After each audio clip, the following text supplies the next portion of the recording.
sa Pilipinas. NBC Manila Broadcasting Company. DZRH, member, kapisanan ng mga broadcaster ng Pilipinas. Nako, General Melencio Nartate, sir. Alam nyo na ba? Sino ba ang mga nagdibay-dibay doon sa 100 milyong piso mahigit na kinuha sa isang raid sa Pogo sa Las Piñas? Pagkatapos niharap sa korte, abay pinilitan ng peke, Xerox na pera. Grabe ha.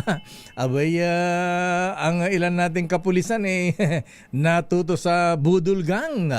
Oras sa ganap na alas 8:13.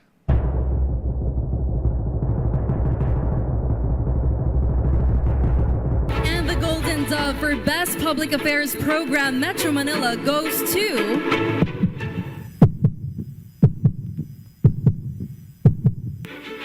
Damdaming Bayan, DZRH. Programang nakikinig, programang inaalam ang masasabi mo, programang magbibigay ng tama at totoo. Para tama ang alam mo, tara, usap tayo para malaman ang Damdaming Bayan. Live sa DZRH Radio, DZRH TV at DZRH Digital.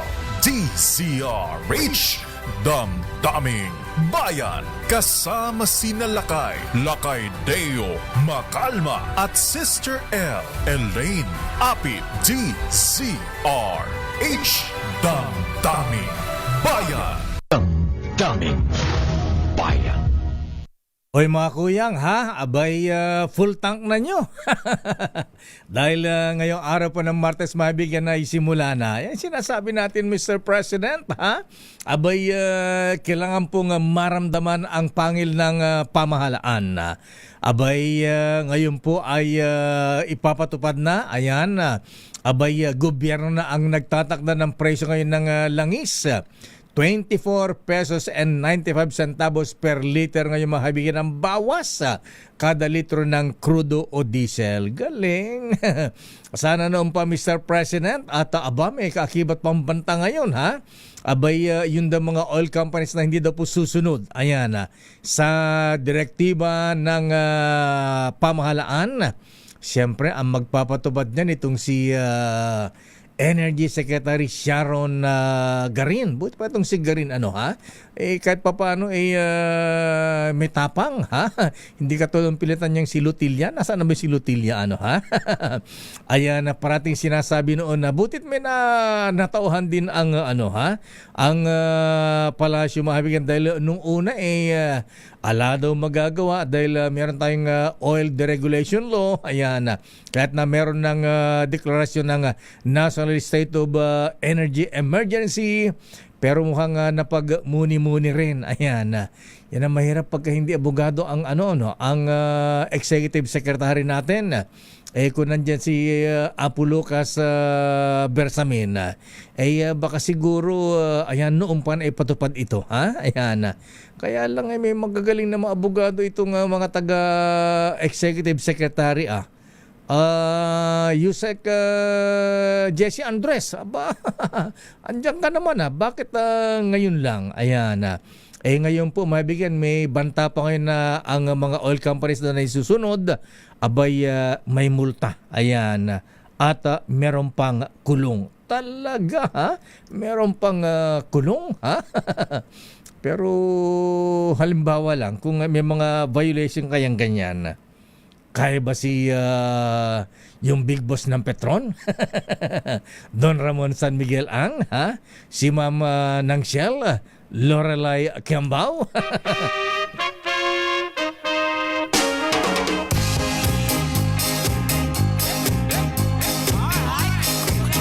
Alright talaga. Life goes on. Sabi ng mga Nigerians, obladi-oblad na lang tayo mga kuyang mga ate. At sana nga ay sumunod din ang mga oil companies. Otherwise, sige, may lowa kayo. Oy, good morning sa ating mga senador. Oy, Right Horseful. Ha? Abay, Senate President Tito Sen. Abay, mukhang naghahanda na sila sa impeachment laban kay VP Inday Sara Duterte. Abay, ito ba, Tito Sen, ang mga senador, kasi maraming senador, hindi naman kasi mga abogado ha? Kaya ang sabi po, meron silang crash course. Ayan, meron silang crash course sa impeachment. Impeachment proceedings, impeachment trial. Kasi mukhang sa August 29, abay, irarap up na ng House Justice Committee ang impeachment complaint. Isasabit na sa Senado kaagad ang kanilang articles of impeachment. Sa Senado ang impeachment court. At mukhang Senator Cheese. Ito may Senator Cheese ngayon ha? Abay, ang sabi ng mga taga-Justice Committee ay forthwith. Abay, kailangan masimulan kaagad ang impeachment. Kaya, nako talaga, kakayanin ba ang 2/3 vote? Mukhang marami ang kakampi si Inday. Yung dalawa yung dalawang senator judges mukhang medyo ginigipit sa SEC. Para bumoto ng against sa VP Sara.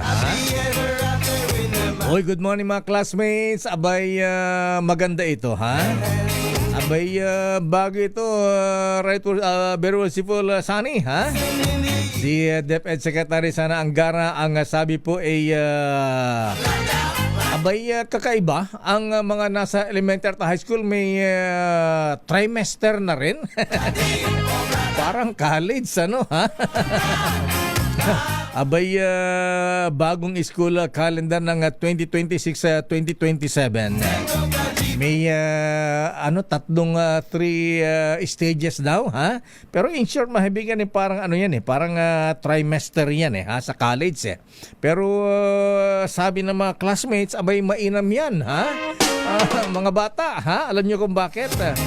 Kasi kung parang tipong trimester na yan, di may semestral break din yung mga estudyante sa high school tsaka elementary, di ba?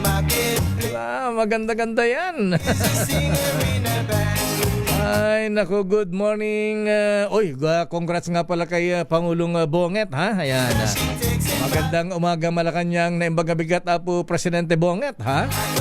Abay, tumaas po ang trust at performance ratings ng Pangulong Marcos batay sa latest survey ng Okta Research. Ayan.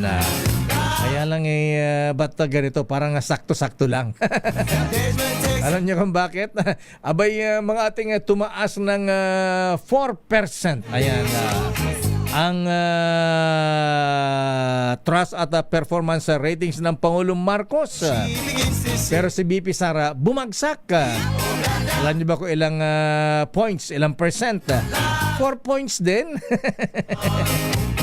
Anyway, yung pong dating rating ng Pangulong Marcos na 51%, abay naging 55% na ngayon. At yung dating mataas na ratings naman ni VP Sara na dating 54%, abay naging 50% dahil bumaba din ng 4 points. Pero iba talaga si Inday. Iba talaga si Inday, Apo Second Gentleman Mans. Atin ka ba ng ANCOM? Abay, ang performance ratings ng Vice Presidente sa Mindanao, 83%. Aba, ang taas-taas. Anyway, mga kuyang mga ating chill-chill lang po tayo ngayong araw ng Martes. Maganda umaga Pilipinas. Ako po si Dayo Makalma at welcome sa ating palatuntunang Damdaming Bayan. Uy, yung mga kababayan natin mga nagtatrabaho sa Pogo, makonsensya naman kayo, ano ha? Abay, grabe, yung pong niread na pogo na love scam ba yun? 42 yung Pinay, alang hiya naman ano ha? Ano bang konsensya to kababaeng mga tao? Mabuti pa yung meron tayong na-meet minsan ha? Nakilala nagtatrabaho sa pogo. Sabi ko bakit ka ba't ka umalis sa pogo? Di ba ang laki-laki ng sweldo? Ayan. Ang sabi po niya ating mga kuyang malaki nga po ang sweldo pero hindi ko po makonsensya. Ayan. Hindi ko po makonsensya na manloko ng ating kapwa. Ayan. Lalo na ang mga nakakatanda. Daming bayan. Nandiyan na ba Senate President Drilon? Ayan na. Nasa ating linya po mabigyan si dating Senate President Franklin Drilon. Abay, alamin nga natin kung ano nga ba ha? Medyo lumiit yung font. Jarvik, di ko mabasa yung computer natin. Alam mo na lumalabo na ang mata natin. Ayan. Kaugnay sa deportation po ni dating Congressman Saldico. Ayan. May magiging hadlang ba? Ayan. At kung ide-deport ba siya? Ayan. Siya ba ay ide-deport sa Pilipinas o dun sa Portugal? Senator Franklin Drilon, sir. Magandang umaga po sa inyo, Mr. Senator, sir. Lakay, magandang umaga po. Long time no hear. Oo nga po. Miss na miss ko na po kayo, Senator, sir. Ayan. Kumusta po kayo? Tumatanda ka na, hindi mo na mabasa yung sa computer. Kanina pa ako naghihintay sa iyo. Oo nga po. Good morning, Lakay. Maganda umaga. Hindi ko kasi tinanggal yung aking salamin. Pagka tinatanggal salamin, nakabasa ako ng malayo. Pagka malapit, di ko mabasa. Sige. Okay. Anyway, kayo po ay veterano, Mr. Senate President, sir. Ayan. At kayo po ay veterano sa batas. Una po, pag-usapan natin ito si Saldico. Ayan. Pwede po bang maibalik agad sa Pilipinas o kung siya ay Portuguese national, saan ba siya ibabalik? Pilipinas o sa Portugal? Okay. Unang-una po, depende yan sa batas doon sa Czech Republic kung saan siya hinuli. Pangalawa, hindi po siya hinuli dahilan sa mga kaso sa ating bansa. Hinuli po siya, diniting siya dahil po undocumented alien si Saldico. Saldi. At undocumented alien siya dahilan kinansela ng bansang Pilipinas ang kanyang passport. Kaya wala po siyang dokumento. Pagpasok sa Germany, kaya ibinalik siya sa Czech Republic sa Prague. Oo, kung saan siya nanggaling. Kaya siya po ay i-deport. Ang gaano katagal yung deportation, hindi ko po alam dahil depende po yan sa batas ng Czech Republic. Isa pang tanong, Opo. saan ba siya ibabalik? Sa Germany ba? O sa Pilipinas? Wala po akong sagot dyan. Depende po yan sa batas ng Czech Republic. Nung ako po ay Secretary of Justice, ginagamit ko rin yung paraan na ikakansela yung passport nung wala pa tayong tratado sa Amerika. May mga pagkakataon noon na yung American Embassy bibigyan ng notice ang pamahalaan na ang passport ng isang Amerikano ay na-cancel.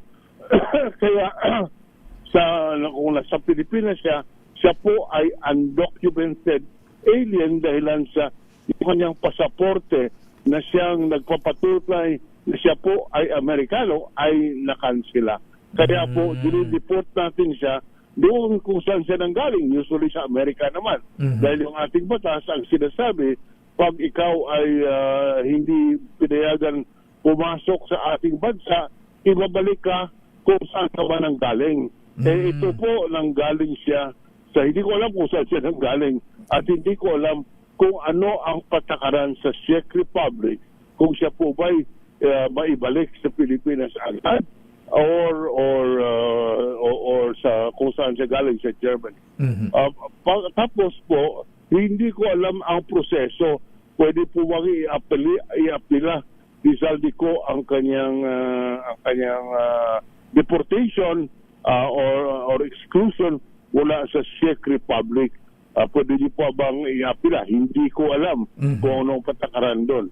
O pwede ba siya mag-apply ng asylum? Hindi ko rin alam dahil yan po ay base doon sa patakaran sa Czech Republic. Ayan. Ang pinakamabuti po ang ating bansa ay magkaroon ng pag-usap doon po sa Czech Republic at sasabihin, kailangan po namin si Saldico dito kung pwedeng bilisan ang proseso para po may balik siya sa aming bansa. Yun lang po ang makatibagawa. Pero hindi naman pwedeng sabihin na, hoy, ibalik mo yan dahil mayroon niyang warrant of arrest. Hindi po ganoon. Kailangan may proseso at hindi ko alam kung anong proseso on the deportation of aliens doon po sa Czech Republic. Ayan. Isa pa, Senator Drilon, sir, alam niyo po ba ang batas tungkol dito yung sinasabi po na kahit na may extradition treaty ang dalawang bansa, kapag Interpol daw po ang pumasok mababaliwala ang extradition treaty? Tama ba yun, Senator Drilon, sir? Depende po yan sa patakaran o sa batas. Doon po sa kung saan manggagaling yung deport. Because kahit po mayroong extradition treaty o mayroong extradition treaty at mayroong red notice ng Interpol, may karapatan pa rin ang isang tao na pumunta sa husgado at i-question yung deportation or yung red alert na sinasabi. Ayan. Isa pa, Senator Drilon, sir, tama po ba ayan sa international law? Pagka ba ang isang tao ay nag-apply ng political asylum, tama po ba na once na nag-apply po kayo ay protected na kayo na inyong in-apply ang bansa? Ayan, kahit under investigation, under study pa ang application for political amnesty. Asylum. Partner, hindi ko masyadong naintindihan. Pakiulit lang, please. Senator, pagka ba ang isang fugitive halimbawa humingi ng political asylum sa isang bansa, tama po ba na may mga nagsasabi kasi na once na nag-apply isang tao ng political asylum, protected na siya ng bansang kanyang pinag-applyan. Kahit hindi pa aprobado, pinag-aaralan pa ang kanyang application for political asylum. Depende po yan sa batas ng bansa kung saan siya na-detain. Kung yun bang, unang-una, ang unang tinitingnan dyan, ay siya ba entitled sa political asylum? Ayan. Dahil yung political asylum, binibigay lamang doon sa nagpapatunay na sila po'y ginigipit dahil sa kanilang paniniwalang politikal. Kung hindi naman dahilan doon, hindi naman sa paniniwalang politikal, kung hindi mo patunayan na yung kanyang pag-arrest ay dahil sa kanyang paniniwalang politikal, hindi po papayagan mag-asylum. Yun po ang general rule. Kaya po yan din siguro ang mangyayari doon sa Netherlands, in the Czech Republic. Tignan mo na kung entitled si Saldico sa asylum. Ibig sabihin, talaga bang kailangan ang kanyang passport dahil sa political reasons.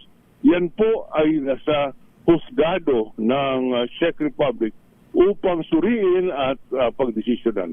Ayan, Senator Drilon, sir, alam ko na kayo po ay nakasubaybay din sa issue ng grabing korupsyon lalo sa flood control scandal. Si Saldico ba ay qualified pang maging state witness dito sa flood control scam, Senator, sir? Hindi qualified si Saldico. Dahilan po ang kwalifikasyon na maging state witness ay ikaw ay least guilty or not the most guilty. Ibig sabihin, ikaw ang pinakabaliit ang kasalanan mo sa krimen na nangyayari. Dito naman, hindi naman po pwedeng siya ang least guilty. Pwede pa siguro siya ang most guilty. Kung basehan natin yung mga nare-report sa media na siya po, si Saldico, bilang chairman ng Appropriations Committee, dahilan po sa kanyang mga entry sa budget, kagaya ng mga unprogrammed appropriation na ginamit para gawin itong korupsyon. Siya po, kung basihan mo po sa news report. Siya po ang namuno nito. Kaya hindi pwede na siya po ay maging state witness. Ayan, Senator Sir, sa impeachment naman laban kay Vice President Sara, sa tingin niyo ba malakas ang mga ebidensya laban sa kanya at ito ba ay makakakyat sa impeachment court sa Senado? Yan po, hindi ko po masagot yan. Unang-una, hindi ko po nakita ang ebidensya laban sa kay Vice President Sara. At ayaw bilang isang abogado po at dating Secretary of Justice, ayaw kong basihan lang ang mga nag-report sa mga pahayagan. Lalo na kahit na ang gagali kay Lakay sa DCRA. Hindi po yan ang ebidensya na tatanggapin ng husgado. Kailangan dokumentado at testimony under oath. Ayan, Senator De Leon, sir, sabi nga 2028 is just around the corner. Ano ang plano ng Liberal Party? May pambato na ba ang Liberal Party sa darating na presidential election, Senator De Leon, sir? Ay, sasanay po kami sa election sa 2028 at naghahanap kami ng aming kandidato na siyang aming may harap sa taong bayan na nakakarapat dapat na ihalal at ilagay sa pwesto. Sa ngayon po, patuloy pa ang aming proseso para makabuo ng isang kandidato sa darating na halalan. Maaga pa, isabi nga 1 week is too long in politics. Sa isang linggo sa politika, maraming mangyayari. Lalo na 2 taon pa bago po mag-halalan. Kaya may panahon pa kami po ay in the process of choosing our candidate. Sabi nga, Senator Sir, pagka daw ang presidente ay na-ambisyon dapat 3 years daw po ang preparation, 2 years na lang ang iba po yung preparation at saka pagpili ng kandidato. Sigurado ako yung may mga balak na lumaho sa 2028 ay naghahanda na ngayon. Ngunit ang tanong, ang Partido Liberal ba ay napupusuan na? Sa ngayon po, wala pa. Akala ko ba si Mayor Leni Robredo, nakausap niyo na po ba siya, Senator, sir? Nakakausap ko, pero hello lang, kamusta ang naga, paano kami makakatulong.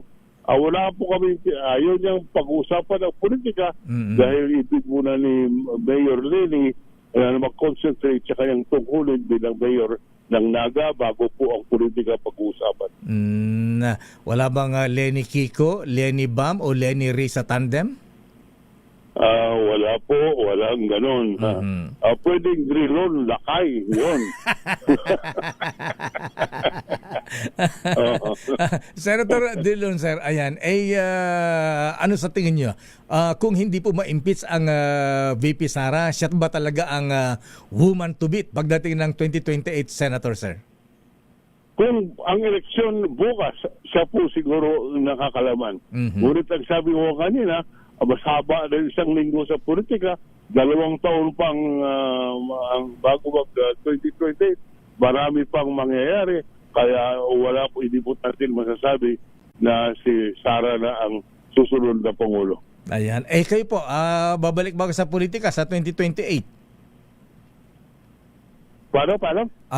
Tatakbo pa kayo na senador, Senator, sir, sa 2028? Ako po hirap na lumakad. Lalo po, hirap akong tumakbo. Ako po masaya dito sa buhay ko ngayon sa katunayan ng Lakay. Yes, sir. Ako papunta ngayon sa Korte Suprema. Bakit? At hiniling ang opinion ko ng Korte Suprema bilang isang kaibigan ng Korte para magbigay ng opinion tungkol sa unprogrammed appropriation at dito sa nangyari na kung paano nagamit ang ating budget doon po sa korupsyon na nangyari sa ating mga flood control programs. Tinumbida po ako ng Supreme Court. May session ngayon alas 9:30 at ako po mag-argue bilang kaibigan ng husgado, hindi po bilang petitioner o respondent. Ayan. Di isama na rin Senator De Leon, sir. Yan. Yung sinasabi na yun daw pong allocable ay new form of pork barrel. Paano, partner? Yung pong sinasabing allocable sa Senator De Leon, sir. Iyan daw po ay panibagong tawag sa pork barrel. Tama po yan. Noong panahon ko, Lakay, Opo. hindi ko po narinig yung allocable at unallocable. Ngayon na ko lang narinig yan. Kaya aking nagtanong ako, ano bang ibig sabihin ito? Dahil yan po, yun ay bagong termino na lumabas lang noong mga 2015, 2016. Ayan, maraming salamat Senator Drilon sir, at patutuan ko po yung inyong argument kung ano po inyong opinion bilang friend of the court dito sa gagawin yung pagdalo sa hearing sa Supreme Court ngayon. Thank you sir, and maraming salamat. Palakas po kayo. Salamat. Lakad-lakad po kayo para makatakbo pa kayo. Nawala na. Ayan. Nawala. Ba't ayaw? Het. Ginawa mo rito. Ayan, mga kaibigan, former Senate President Franklin Drilon. Bayan. Ayan, ba't ayaw? Nangyari. Ayun. Daming bayan. Oras Chief Justice Alex Jesmundo. Aba, bisita niyo pala si former Senate President Franklin Drilon mamaya. Ha? Abay, iba talaga pagka veteranong abogado. Ayan, talagang hiningi po ang kanilang legal opinion sa mga masasalimuot na bagay. Ayan, isama niyo rin si si Jay, si former Chief Justice Most Merciful Renato Puno. Daming bayan. Oras Most Merciful Raul Canon. Uy, good luck, good morning sa ating mga brethren, sa mga pupunta po ng ANCOM sa Tagaytay sa annual communication ng mga Freemasons, and welcome po sa ating mga brethren from abroad, worldwide, from US, from Russia with love, ayan, from Italy, Germany, Mexico, ayan, at Japan, ayan, ingat, welcome po mga brethren. At sa mga kuyang nating galing ng mga probinsya, abay, ingat mga kuyang ha. Ayan, huwag kakalimutan yung mga maintenance medicines. Ayan. Kasi sigurado mapapalaban po kayo. Ha? Mapapalaban sa discussion sa ating plenary. Naku, may request nga pala, Most Merciful Boy Gabionsa. Alam po namin na kayo po ay magiging presiding officer na naman. Ang sabi po ng mga brethren, Most Merciful Boy Gabionsa, ayan, pakisabi nga po, Most Merciful Roland Paulino, be considerate naman daw pagka nagsasalita yung mga brethren natin pagka may mga manifestation tayo. Ha? Abay, wag namang bibigyan ng 1 minuto lamang. 1 year sila naghintay na makapagsalita sa plenary pagkatapos Most Merciful Boy. Para ma-expound yung kanilang mga issue ng 1 minute lang, be considerate, Most Merciful Boy Gabionsa, sir. Daming Oras, Right Merciful Bob Moran, Ruel Rivera. Oras ganap ng alas 8:41. Ang oras na yan ay hatid.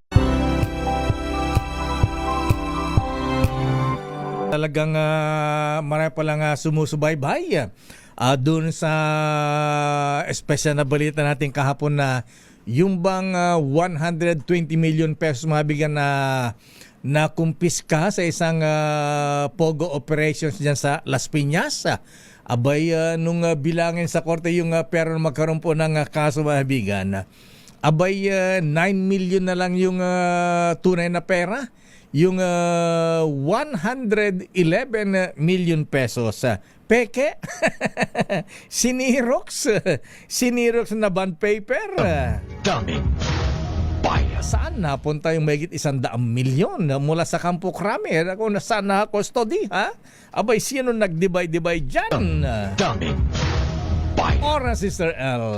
It's 8:48. Good morning, Lakay. Good morning, Sister morning Elle. sa lahat ng mga nanonood at nakikinig sa atin ngayong Tuesday pa lang pala, Lakay. Yes. So, alam mo sa dami nang nangyayari, Lakay, Nakalimutan mo na araw? ang pakiramdam ko, Aha. sobrang haba ng araw. Ayan. Pero hello po sa lahat ng mga nanonood at nakikinig sa atin. Magandang umaga po sa Pero inyo. you look cool today, Sister Elle. Chill-chill lang. Yes, Ayan. lakay. And I oo. like your attire. Ayan. Oo. You're so gorgeous with your bucklet. Ayan. Hindi naman halata Naka-backless ka lakay, na di ba? naman. Mhm. Nakakapeke yung buhok ko eh. Ganun ba Oo, yun? Kaya advantage pag mahaba ang buhok eh. Di Ganun ba? ba yan? Hindi mo nakita na Oo nga, nakatsuba ko. Tube ba yan? Aba, talaga. Akala ko tubeless ba yan? Parang gulong lang yan. Tube Tubeless. to lakay. Tube ba ang tawag dyan? Tube, oo. Abay, ingat ka. Baka sumabit yan. Sandali lang at marami tayong isa-alamin natin ang latest mula sa Malacanang. Daming bayan. Uy, yung mga, ikaw alam ko marami ang kaibigan na bading, ha? Magsabihan mo yung mga kaibigan mo, ha? Oo. Abay, wag maging masyadong passionate at pagka nag-aaway, wag namang aabot ng ganong karahas. Ay, oo, lakay. Oo, yun dyan sa may Tondo, Manila, sa Oo. kondominyo. Actually, lakay, hindi naman yan yung first time na nangyari. Ay, oo, Marami sa ng mga bagay. nanggaganyang insidente, di ba? Pero ito ang latest, ha? Ayan, abay, minartilyo sa ulo. Oo, Ayan. lakay. Diyos ko. Kare-mare-mare. Oo, parang Oo. kaya mo bang gawin yun sa partner mo? Ayan, Oo. lover mo, partner Oo, mo. parang- Pagkatapos, matapos patayin yung kanyang partner, siya naman ay nag-suicide, tumalon mula sa 8th floor. Yun ang... Hubot-hubad. Oo, kailan ba yung lakay? Kahapon ba na isang araw Kahapon- yan? kahapon yata parang ito eh. Oo. Kahapon lumabas yung balita lakay. Oo. Grabe, kaya oo. okay maging passionate Oo. sa pagmamahal, pero pagka may away, wag naman hahantog sa ganyang patayan Oo. tsaka sakitan. Kasi ano, minsan ha? lakay, parang nasobrahan sa selos. Selos yung ba yan? iba parang Kaya nauuwi sa ganun lakay Ayan, na dapat hindi naman totoo ba yun? siguro dapat ganun. Naniwala ka ba dun sa kantang Oo. Too Much Love Will Kill You? Oo, lakay. Talaga. Oo, kasi kapag kaganyan, di ka na nakakapag-isip. Ganun ba yun? Oo, kailangan dapat yung isip at puso ay ano lang yan lakay, pantay lang. Ayan, Hindi oo. pwedeng laging puso, hindi rin pwedeng laging isip. Oo. Alam mo, meron tayo na balita pang ganyan, tibo naman. Oo. Yung Tibo ay may girlfriend na magandang artista. Nakipaghiwalay yung artista sa kanya. Oo. Abay, habang kausap sa cellphone, sakay ng kotse, Oo. nagbaril sa sarili. Oo. Grabe. Ayan, oo. So, Kaya dapat lakay yung ano natin, yung mental health. Tsaka dapat tayo malakas yung ano natin yung control sa sarili. ayan, yung mga ganun. totoo yan. Oo. Kaya kailangan Nakakalungkot. masarap magmahal, pero pagka nag-away, huwag naman dahil ang sobrang pagmamahal, too much love will kill you. Tagal na intro.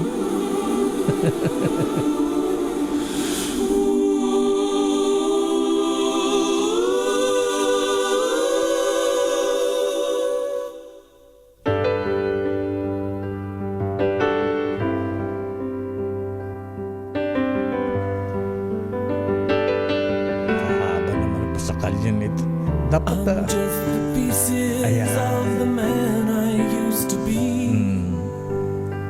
Too many bitter tears are raining down on me. si Eddie Peregrino ba yan?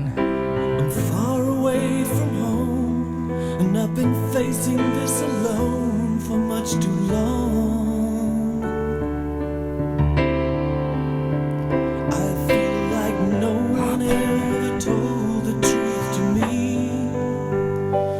about growing up and what a struggle it would be. In my tangled state of mind, I've been looking back to find where I went wrong. Ayan na. Too much love will kill you if you can't make up your mind. Torn between the lover and the love you leave behind. You're headed for disaster, 'cause you never read the signs. Too much love will kill you. Daming bayan. Oras, Sister L. 8:54. Ikaw naman, natas ka masyado na. Ayan na. Too much love Too will much kill love you. will kill you. So this is Christmas. Narito na ang Ninong ng Bayan. Nasaan ba ang Ninong ng Bayan ngayon? Aba, nasa Caloocan. Nandun kina Mayor Along Malapitan. Sa may barangay 128 Barrio San Jose. San Jose, Caloocan City. Pero bago ang Ninong ng Bayan, ano muna ang word of the day, Sister L? Ito muna ang ating word of the day. Mula kay Het. Kuya Het, nasa ka na. Ready na ba kayong tandaan ang ating word of the day para manalo ka ng DZRH Mini Component? Eto na!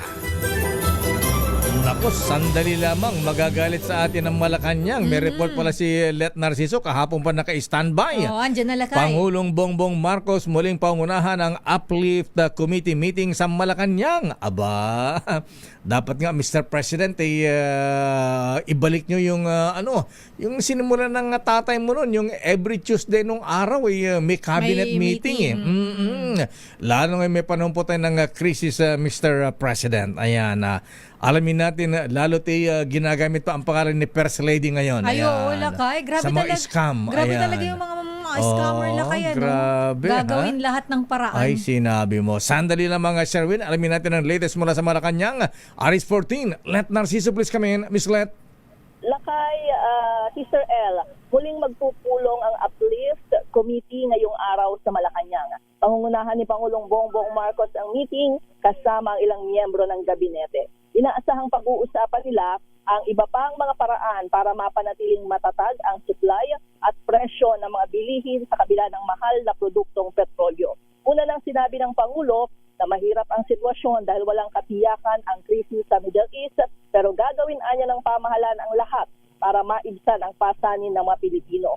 Matatandaan sa nakaraang pulong ng Uplift na pagdesisyonan ang pagtanggal sa excise tax sa LPG at kerosene, gayon din ang pagbibigay ng karagdagang subsidiya sa sektor ng transportasyon at maging sa commuters. Samantala mamayang hapon, may meeting din si Pangulong Marcos kaugnay naman ng mga paghahanda para sa chairship ng Pilipinas ng ASEAN. Sa susunod na buwan, gaganapin sa Cebu ang 48th ASEAN Leader Summit and related summit. Nakatakda rin makipag-usap ang Pangulo kay Thailand Prime Minister Anutin Charnvirakul sa pamagitan ng telepono. Lakay? Phone call lang. Ayan. Oo, Lakay. Hindi binanggit kung anong pag-uusapan nila, pero inaasahan natin na siyempre isa na yung imbitasyon para dun sa ASEAN Leader Summit sa May. Ayan, kasana kausapin din ng presidente ang mga nasa transportation, mga jeepney drivers, humihirit ng 10 pesos na fare increase, Miss Let. O Lakay, alamin natin kung ano ang magiging posisyon ng Malacanang dyan dahil matatandaan mo Lakay, yung nakaraan na dapat ipatutupad na, di ba, ay binawi dahil kailangan daw balansehin para din doon sa kapakanan ng mga commuter. Ayan, siguro dapat may decision na ang Malacanang dyan ng Pangulong Marcos. At kumusta ang kanyang exercise? Kumusta ang jumping bonget, ha? Ayan, abay lumalakas yata ang presidente, ha? Panay ang labas-labas ngayon, meeting-meeting.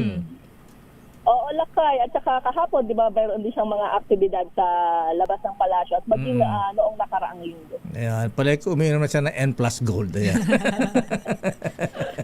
Maraming salamat, Miss Let. Good morning, balik sa inyo, Lakay at Sister L. Let Narciso Mahabigan mula sa Malacanang. Okay nga, Rod. Daming Bayan. Standby, Raymond Dadpaas. Aba, nagre-ready na mga impeachment court. May crash course na sila, Sister L. Standby man ang Milky Rigunani. Standby, Ninong Sherwin Alpha. Pero Lakay, yung word of the day muna natin. Sige, anong word bago of the tayo day? mag-commercial break, ang ating sige. word of the day, Lakay, ay impartial.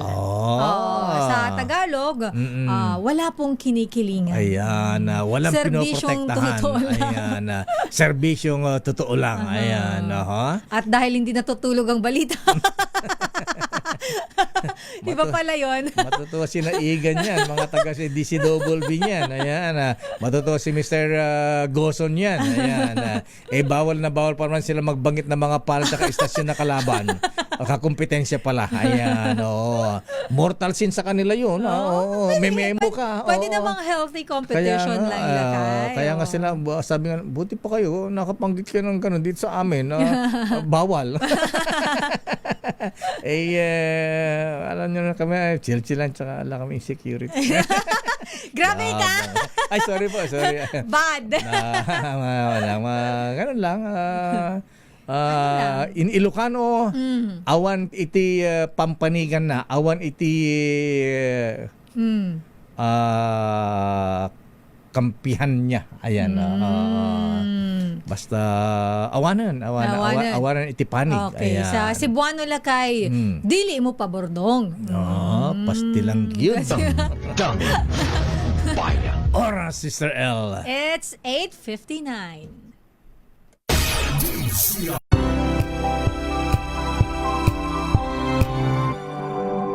Kayo ay nakikinig sa Damdaming Bayan with Deo Macalma and Sister L. Maraming salamat, Mama Glory, the original Miss Universe.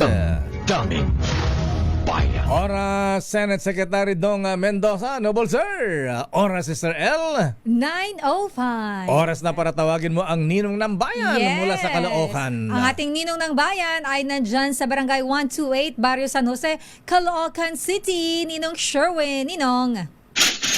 Tumutok sa DZRH at manalo ng instant 1,000 pesos sa Malakas promo kasama ang Pride Detergent.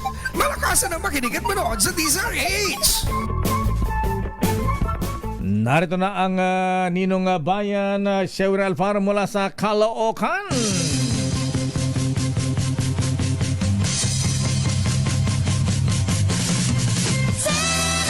Buhay na buhay pa rin ang Santa Claus ng bayan. Yes, hindi Ninong nawawala. pa ng bayan. Ito po ang hindi nagpapa-photocopy ng pera.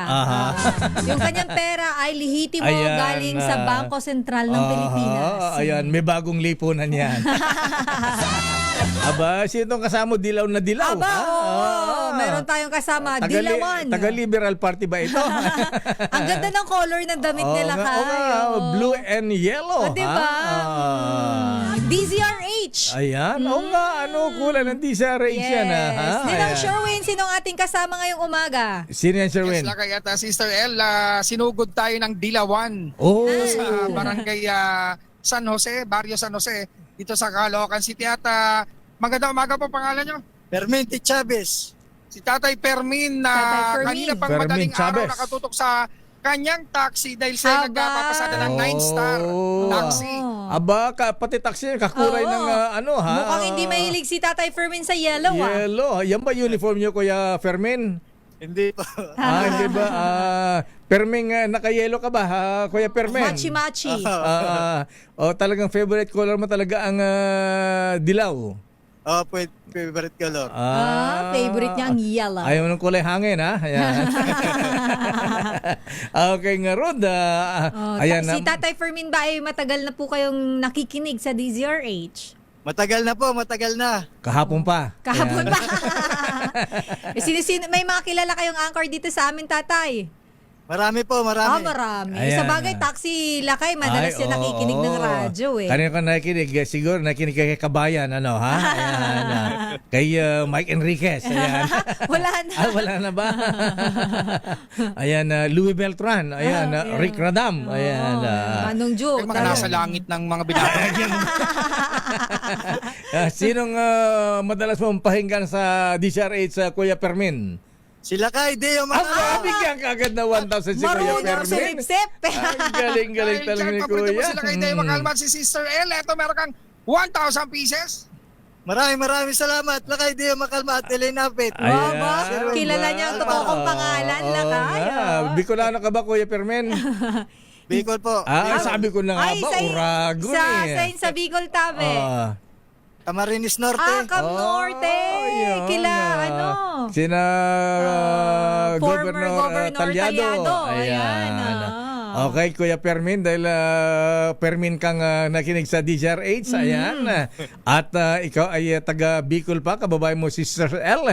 Dagdagan mo na 1,000, Sir Aba Win. naman, grabe naman si Lakay talaga. Salamat Lakay, Deo Makalma. Ayan, boundary na si Talaga may Kuya.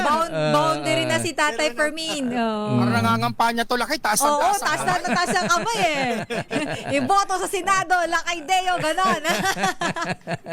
Ayan Kaya, Kuya na. Perwin, para makuha mo rin yung ating medium component, kailangan masagot mo yung ating word of the day. Impartial. Impartial. Ang galing talaga ni Kuya. Partial. Dahil dyan nakuha mo ating medium component.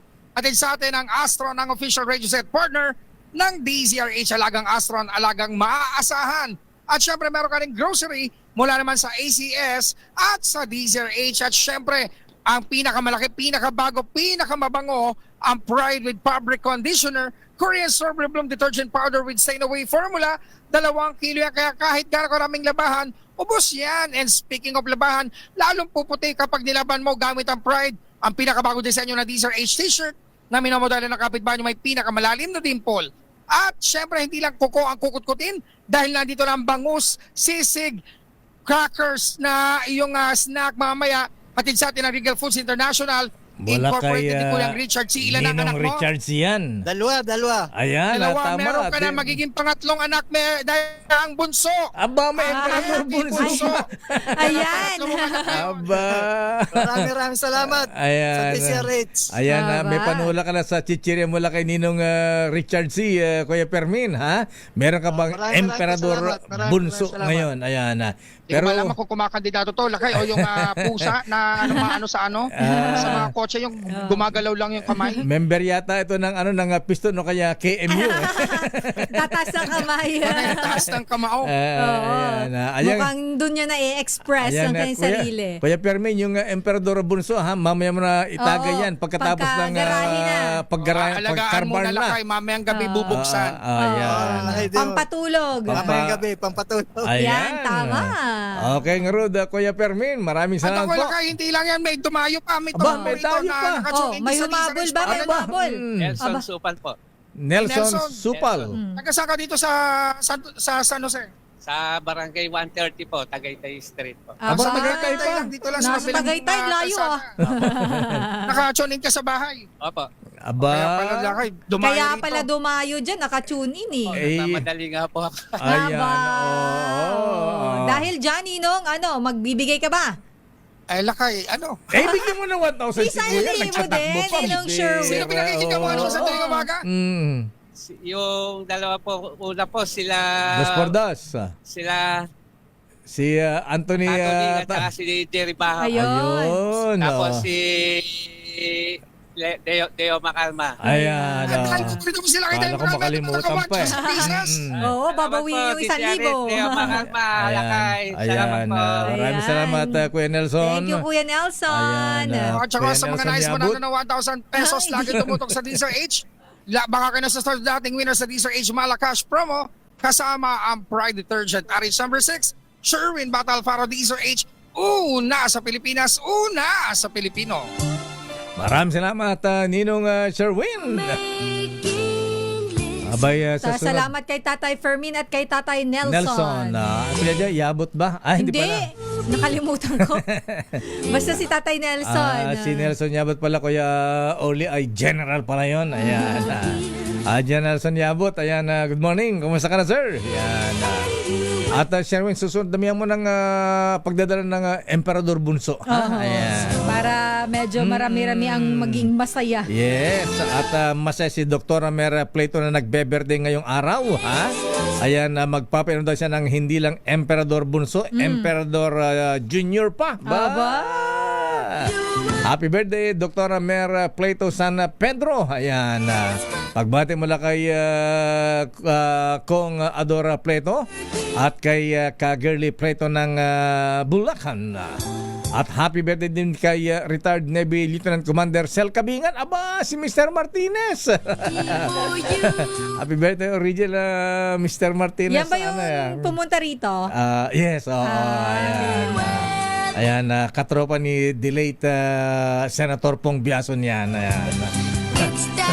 They have one thing in common. They call them Mr. Martinez. Pagbati mula kay Kiko Calado, tignan mo nga naman si Kiko Calado pala mula sa Nevada, US of A. Happy birthday, Commander Sel Gabingan. At happy birthday din kay kay Abet Chua. Ayan. Oy Bayaw, kumusta ka na, ha? Happy birthday din kay Attorney Joseph Philip Andres, kay Nanding Andren ng Butong Taal, Batangas. Sabi ni parang Nante Andren magpapabarik At happy birthday din kay papabarik na Emperador. Kay Kuyang Jason Sadsad ng Malinaw Lads, happy birthday. Pagbati mo na Kuyang Hector Briñas at kay Beautiful Luis Ramirez. Birthday pala Kuyang Luis. Binabati ng mga brethren sa Olongapo City mula sa Chaca de Mors Shrine Club. At of course, mula kay Most Worshipful Roland Paulino at Mayor Len J. Paulino. At happy birthday din kay Colonel Rodrigo Jojo Bauto ng PNP Socia mula kay General James Brillantes. Daming bayan. Samantala, standby manang Milky Rigunan. At teka muna, batiin ko lang yung mga candidates namin, nominees, para sa pagiging Junior Grand Warden sa aming ANCOM sa Tagaytay City. Ayan. Abay, may the best Mason win. Sabi nga, ayan, good luck. Kuyang Nelson Yao, Beda Epresa, Pats Armas, Hussein Shamsuddin, Warton Chan, at Kuyang Nabil Tan. Ito yung mga frontrunner ha? Ayan. Sino kaya ang mapalad sa darating na eleksyon? Ayan. Ito, eleksyon namin sa Freemasonry, Sister L. Chairman George Garcia, ha? Ito ang the most peaceful and cleanest election ever. Daming bawal laman daya. Ayan. Ay, Most Worshipful Boy Gobionsa, ha? Ayan. Take you notice, Most Worshipful Sir. Biro lang. Ayan. Anyway, good luck mga kuyang. Ayan, ingat-ingat dahil mainit ang panahon. Chill-chill lang po tayo mga brethren. Daming bayan. Si Manang Milky, nandyan Eto muna lang kay si Manang Milky, pero alamin nga natin, totoo ba yun? Yung may pinakita daw si Madriaga na, yung delivery niya ng pera lakay. Oo, mayroon ako nakitang sinendito sa GC natin, nasa likod ng sasakyan. Pinabidyo yung sarili niya? Hindi. Ano? Hindi, may mga pera lakay nasa likod ng trunk ng sasakyan mga bundle-bundle na ano tong sasakyan niya? Ano ba yung pera? Baka sinirox din yan. Parang sa yung perang kinuha sa Pogo. Ha? Ito lang kayo. Ayan. Ayan ba yan? Tig-1,000 na nakabundle. Pero totoo ba to? Ayan. Mukhang sasakyan niya, naka-FJ Cruiser pa. Ganun ba? Akala ko Toyota Alphard ang sasakyan niya. Ayan. Hindi ba? Sige. Naka-FJ alamin natin, report mula kay Manang Milky. Alamin muna natin. Si Manang birthday girl. Happy birthday, sa'yo ang inumin, sa'yo ang pulutan. Happy, happy, happy birthday, sana'y di tayo malasing. Happy birthday, Manang Milky! Pero bago ka mag-report, ito muna ang petisyon ni Attorney Man Scarpio na pumipigil sa BIR na isinumite sa Justice Committee ang tax records nila ni Vice President Sara Duterte.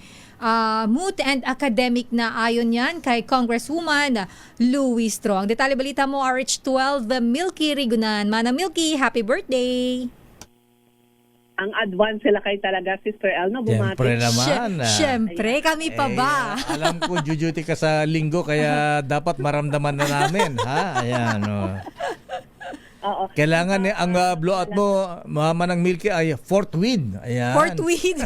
Forthwith, oo. Agad-agad. Ayan. Parang impeachment proceedings. Siyempre.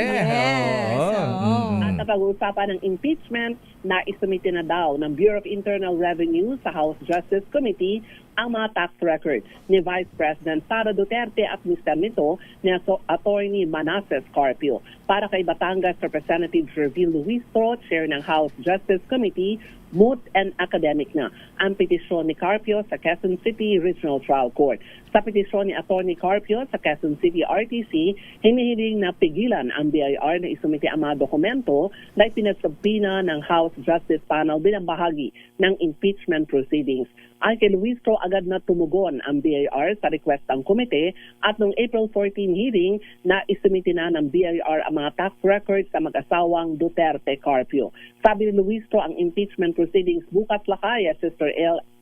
April 22 ay sa sentro naman sa umunay ill-gotten o unexplained wealth ng Vice Presidente. Bukod sa BIR, paliwanag ni Luistro, inaasang ibipresenta ng Office of the Ombudsman ang Statement of Assets, Liabilities and Net Worth o SALN, pati ang report ng Anti-Money Laundering Council o AMLAC sa mga bank transaction ng Vice Presidente at ng mister nito. Ako si Nilka Reguna, nagulat para sa DZRH, una sa Pilipinas, una sa Pilipino. Maraming salamat, Manang Milky Rigunan, birthday girl. Daming bayan. Standby, Raymond Dadpaas. Ready na ba ang magiging impeachment court? Abay, mukhang planchado na ang articles of impeachment. Pero ang sabi ni former Senate President Franklin Drilon kanina, abay kung bukas ang eleksyon, lamang ang VP Sara. Ayan. Yun yung kanyang sabi kanina sa interview. Sandali lamang makuyang mga teng. Standby, Raymond Dadpaas. Ilan ba ang abogadong senador? Mukhang kukunti yata sila. Konti lang kayang lawyer eh. Kailangan nila ng crash course. Ayan. Crash course. O pa sa bagay, para may knowledge doon sa isasagawang proceedings. Paano mag-interpret si Senator Pototoy? Ayan. Di naman lawyer yon. Kailangan may crash course. Ayan. O tawa ka ng tawa dyan. Ayan. Sabi mo na lang si Senator Padilla na lang. Siya ba yun? Ganun ba? Siyempre, iba rin pagka, siyempre, nationwide yan, ang dami na nanonood. Hindi, tsaka lakay. Sister L, abay, huwag kang aanga-anga dyan, nakakahiya. Importante na iintindihan mo. Kasi kung hindi mo naiintindihan, paano ka magtatanong, lakay? Ayan. Pwede naman, no talk, no mistake. Ayan. Boboto ka na lang. Ayan. Kaya lang, may hirap naman yung walang participation, di ba? Pwede siguro, alam mo, okay din yung naiintindihan mo, pero kung ayaw mo magtanong, huwag ka na lang siguro magtanong. Sandali lamang, Raymond Dadpaas, Boy Laya Gonzales, Edniel Parosa at Giselle Ricafort. Pero alam po niyo mga kuyang mga ateng. Ayan, kuyang Ray Tumampo, ha? Ayan, sabi mo kay ateng, abay ba kailangan nyo rin ng N+ Gold? Alam niyo, sa loob ng ilang dekada ng serbisyo sa pagbabalita ng inyong lakay, patunay ko na mahalaga ang malakas na resistensya sa araw-araw. Malaking tulong sa akin ang N+ Gold, isang nutritional powder drink na especially formulated para sa healthy aging at daily nourishment ng katawan. Aba, ating Lorna de Monteverde, most worshipful Franklin, kailangan nyo ito, mga kuyang mga ateng. Malaking tuloy ito kaya ang inyong lakay. Ay, tamang-tama nga pala, ha? Happy 60th wedding anniversary kay most worshipful Franklin at ating Judge Lorna de Monteverde. Malaking tulong ito kaya ang inyong lakay ay aktibong-aktibo pa sa pagtatrabaho at nakakasabay pa sa mga kapitbahay kong millennials sa pagja-jogging. O, di ba? Kasi full pack with vitamins and minerals sa parimanding bahakan ang N+ Gold. Tama-tama sa pangailangan nating katawan, lalo na kapag nagkakaedad. Naku, ito sinasabi ko si Mr. Cesar Lee, kailangan mo rin ito N+ Gold. Ayan. Pagkatapos swimming sa rooftop ng Toyota Alamang, di ba? Ay, mga kuyang mga ateng, mahalagang alagaan ang ating mga mahal sa buhay, kahit na pati inaalagaan din natin ang ating mga sarili. Kaya pag uwi nyo mamaya, dumaan muna sa Mercury Drug at mag-uwi sa inyong mga magulang ng N+ Gold. Yan ay tanda ng pagmamahal at siyempre, kailangan exercise, galaw-galaw. Daming bayan. Oras, Dr. Gary C. Wala pa si Doc. Oras, Sister L. 9:23. This time check is brought to you by ACS Manufacturing. Kabayan with Deo Macalma and Sister L. Daming bayan. Oras, Sister L. It's 9:29. Ayan, sandali lamang, Dr. Gary C., sandali lang Boy Gonzales, Val Gonzales, at sandali lamang Madam Laila de Lima. Ha? Si Laila Nepomuceno? Ay, napalitan ng pangalan. Ay, last name. Dito ba ipaparaffle yung mga hindi mabentang luxury cars sa Bureau of Customs? Yung hindi O nga pala ma-auction. Good morning, Commissioner Ariel Nep. Ayan, April 28 daw, Sister L. Baka gusto mong makipagsubasta dun sa yung dalawang Rolls Royce, dalawang Ferrari. Hindi mabili laki. Oo nga, ayan. I-donate na lang, lakay. Kailan mabenta na kasi nagde-depreciate ang presyo. Ayan, oo. Pag walang bumili lakay, do-donate na lang. Ayan. O kaya gagawin nating attraction sa Star City. Oo nga, dapat ilagay na lang sa museum ang mga yan.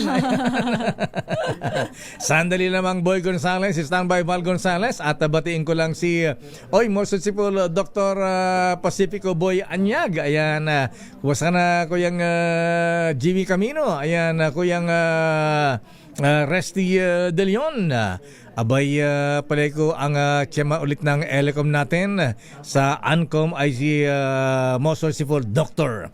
Pacifico Boy Anyag. Ayan, sino ba ang mga malakas na kandidato natin? Sandali lamang, Giselle Val Gonzales. Unahin nga natin ano bang report ni Boy Laya Gonzales, Sister L. Eto lakay, mukhang may panawagan si Boy dahil yung paglalagay daw ng LPG tank sa fire exit ng isang gusali dyan sa May Divisoria ay nirereklamo ng mga tenant at wala pa daw po yan aksyon mula sa Bureau of Fire Protection. Alamin nga natin ang detalye, RH29 na Boy Gonzales. Boy. Kaya dayo, Sister L, patuloy ang pangamba ng mga negosyante at tenant sa isang gusali sa Divisoria matapos muna hindi pa rin umaksyon ang Bureau of Fire Protection ng BFP Manila kaugnay sa reklamo hinggil sa mga LPG tank na malapit sa fire exit.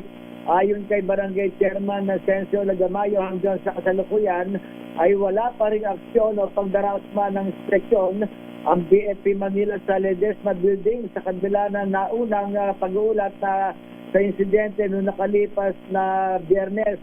Magugutang 6 na LPG tank na may tinatayang 39.1 kilo. Ang bawat isa ang iniulat na nakalagay sa ikatlong palatag ng gusali sa bahagi ng malapit sa emergency exit. Dahil dito muling nananawagan ang mga tenant at ang barangay opisyal na agarang inspeksyon mula sa BFP at iba pa mga kaukulang ahensya upang matukoy kung sumusunod sa fire safety standard ang nabanggit sa paglalagay ng LPG tank at upang matiyak ang kaligtasan ng lahat ng nasa gusali. Ito si Boy Gonzales para sa Disares, una sa Pilipinas, una sa Pilipino. Daming bayan. Maraming salamat, Boy Laya Gonzales. Samantala, report mula kay fresh from Tokyo, Japan. Eto muna lakay. Mabuti hindi nabutan to ng lindol sa Japan. Oo nga lakay. Panay selfie pa naman sa Japan. Pero mukhang wala pang pasalubong lakay. Naramdaman mo wala ba? Pa ba? Wala pa yung sashimi. Wala pa yung sake. Ang mga magsasaka mula Imos, Cavite at ang Honor Rizal sumugo dyan sa tanggapan ng Department of Agrarian Reform. Pagpapatigil sa land conversion ng kanilang sakahan. Hiniling naman kay Secretary Conrado Estrella III. Ang detalye balita mo, RH5, Val Gonzales. Val. Sister El at Mayor, unti-unti na umanong nilalamon ng mga subdivision at commercial establishment gaya ng mall ang sakahan ng mahigit 200 pamilyang magsasaka sa Anabu 1 at Pasong Buhaya sa Imos, Cavite o Imos City sa Cavite, maging sa Marilake, Sanggono, Rizal. Ito ang dahilan kung bakit sumugod ang 100 magsasaka sa punong tanggapan ng Department of Agrarian Reform o DAR dito sa Quezon City ngayong umaga. Sa pangunguna ng damayan ng mga manggagawa, magsasaka at mangingisda sa bansa o DAMBA, hinihiling na mga magsasaka kay DAR Secretary Conrado Estrella III na ipatigil na ang malawakang land conversion sa kanilang lupang tanging pinagkukuhanan ng kabubuhay.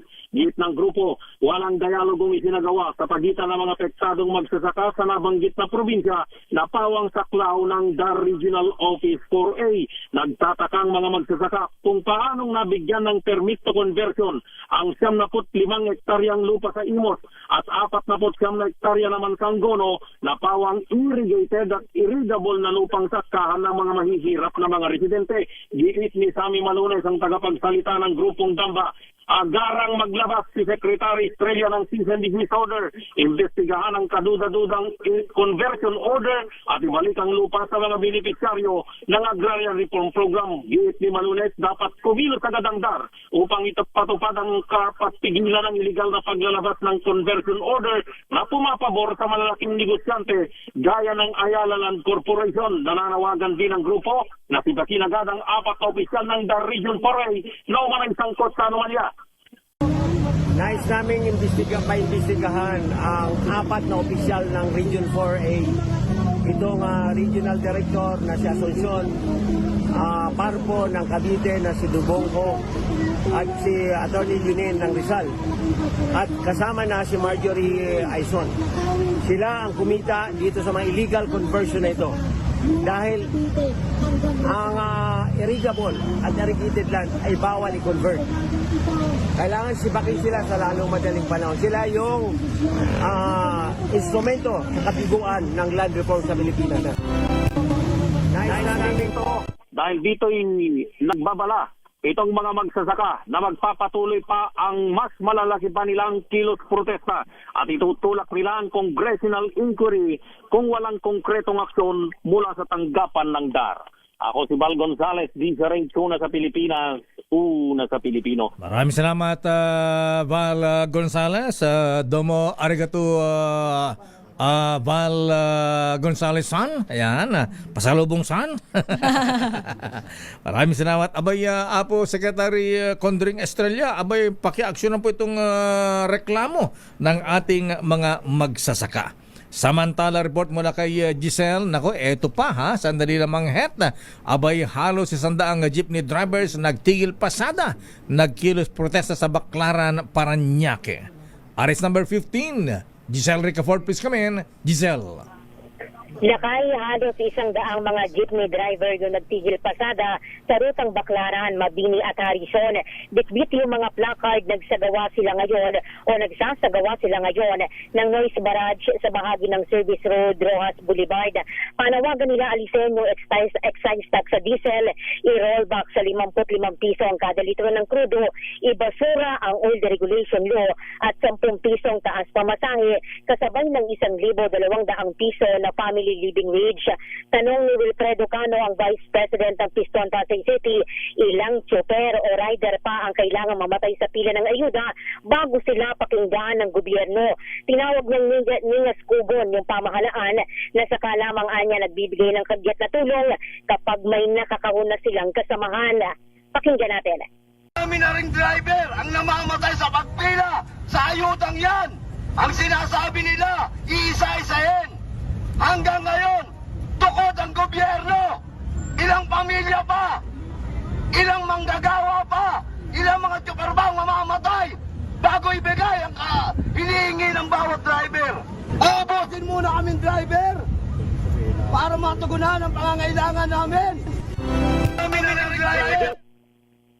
Idiniin din ng grupo na literal na buhay yung kapalit ng barya-baryang limos mula sa gobyerno na manhid-humano sa paghihirap ng mga ordinaryong mamamayan. Minamasakiraan nila ng administrasyon yung kanilang kabuhay at pinapatay sa gutom yung kanilang mga pamilya. Kung seryoso raw yung gobyerno sa press release nitong alalayan yung sektor, patunayan dapat nito na hindi pinaprotektahan ng pamahalaan yung negosyo ng mga kumpanya ng langis.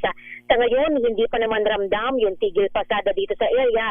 May mga non-piston member pa yung pumapasada ngayon at walang pila ng mga mananakay. Ito si Giselle Ricafort para sa DZRH, una sa Pilipinas, una sa Pilipino. Maraming salamat, Giselle Ricafort. Ayan, dagdag na ng 10 piso ang minimum fare. Habol na report mula kay Edniel Parosa. Ano ang report ni Edniel, Sister L? Piston NCR nagkilos protesta sa Pasig Palengke, binatikos ang service contracting program. RH52 Edniel Parosa. Edniel. Lakay at Sister L, hindi alintana ng nasa 20 hanggang 30 kataong miyembro ng grupong Piston. Itong inip ng sikat ng araw sa tapat ng Pasig Mega Market ngayong Martes. Nagtipon sila bilang bahagi ng protestang bayan na inaasahang magtatanggal agad sa Mayo 1, araw ng paggawa.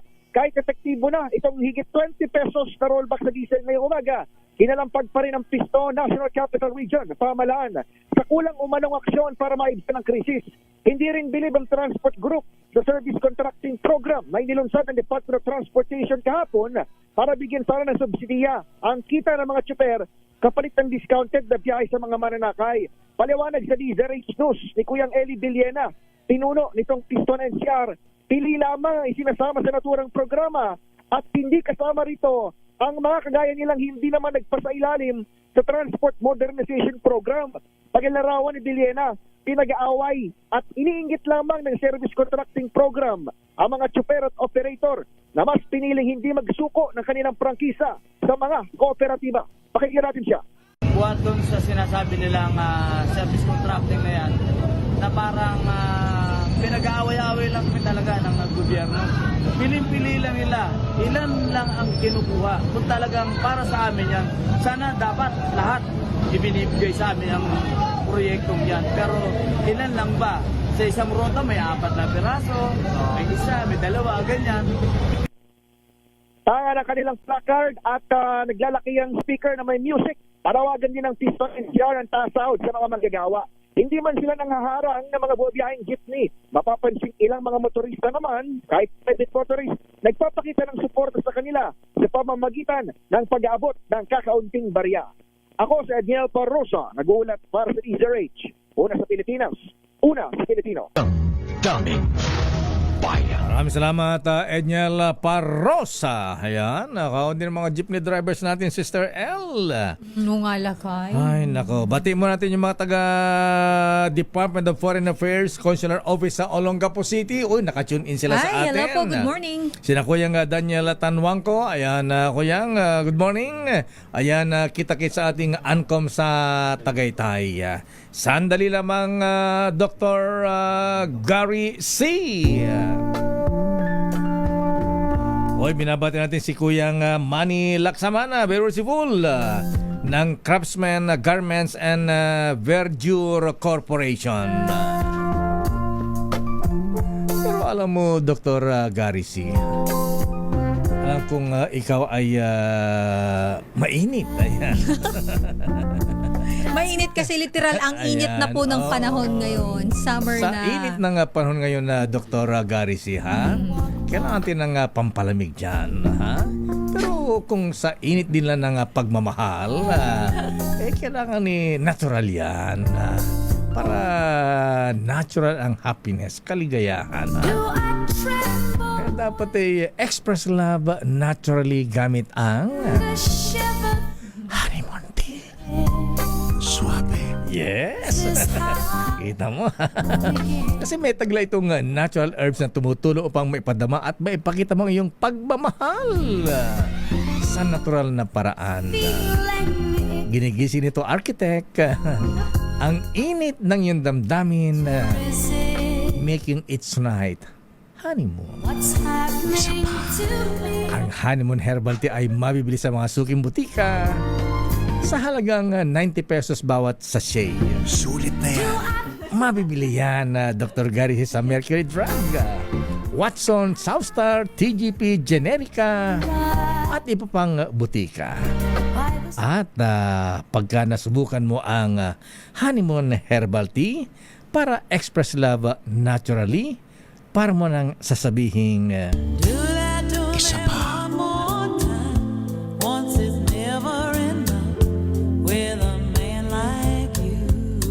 Lakay, hindi ko kinakaya si Doc. Ganun ba? Si Doc ba yan? No, para kayo nasa drama department, Ito, nasanay na sa drama. Aral to kay Badong Rosales. Ayan, kay Phil Cruz. Ha? Sandali lamang, babalikan natin lang pang mga issues. Ano ba ang topic natin mga ating mga misis kay Dr. Gary si mamaya? Ha? Abay, pag-usapan nga natin ang siyempre tungkol sa kalusugan. Naku, hyperlipidemia. Ayan. Lipidemia lang. Lipidemia. Ayan, kakay-diverticulitis mo yan. Oy, yung palang sakit ni Presidente, sakit din ni Frank Sinatra. Yung diverticulitis. Yes, ayon sa ating bubit, si Frank Sinatra, si chairman of the board, the All Blue Eyes, abay pinutol ang 12 inches nung kanyang large intestine, Dr. Gary C. Ha? Talaga? Yes, dahil sa kanyang sakit na diverticulitis. Oras, Sister L, Dr. Gary C. Oras mo na, Dr. Gary C. 9:44 ng umaga. Bagal. Ang oras na yan ay hatid sa inyo ng MX3. Dito ako, Billy. Oras, Sister L. It's 9:56 na. Ayan, Kaloka. Allah. Ay, kailangan importante pa naman ang pag-usapan natin kay Dr. Gary C. Dahil maganda tulakay. alam po natin na siguro majority sa atin, lalo mga nakikinig sa atin po, mga kuya, mga ateng, mga nanonood, yung bang issue ng cholesterol. Ayan. Yes, oo. Taba sa katawan. Sinasabi ng iba, bakit ganun hindi na ako kumakain ng taba, karne ng baboy. Oo, puro veggies gulay na. lang. Oo. Bakit mataas pa rin aking kolesterol? Ayan. At ano ang dapat gawin? Yan po ang pag-usapan natin ngayon sa ating diplomate in geriatric medicine at functional medicine practitioner, si Dr. Gary C. Pag-usapan po natin mahabigan ng hyperlipidemia. Ayan. Kasi habang tayo po ay nagkakaedad, mga kuyang, mga ating mga lolo, mga lola, ha? Ayan, siyempre marami tayong iniingatan, ang ating pamilya, ang ating trabaho, at siyempre ang ating kalusugan. Health is wealth, sabi nga. Pero paano kung ang mismong daluyan na ating buhay ay nababara na pala ng masamang kolesterol? Napakadelikado po, mga ating, di ba? Dahil madalas wala itong paramdam.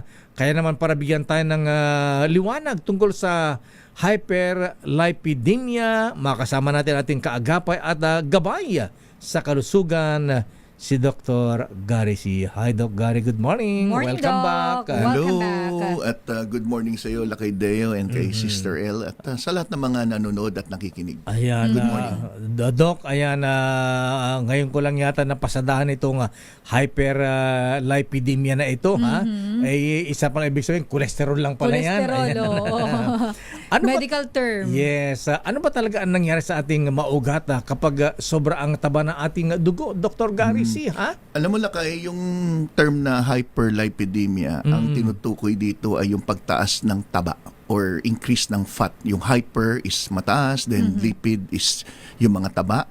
At yung taba sa dugo, kaya tinawag na lipidemia, taba sa dugo. Ngayon yung lipid is taba. Yeah. So pag nagpapa-blood chem tayo, palaging merong request doon na lipid profile.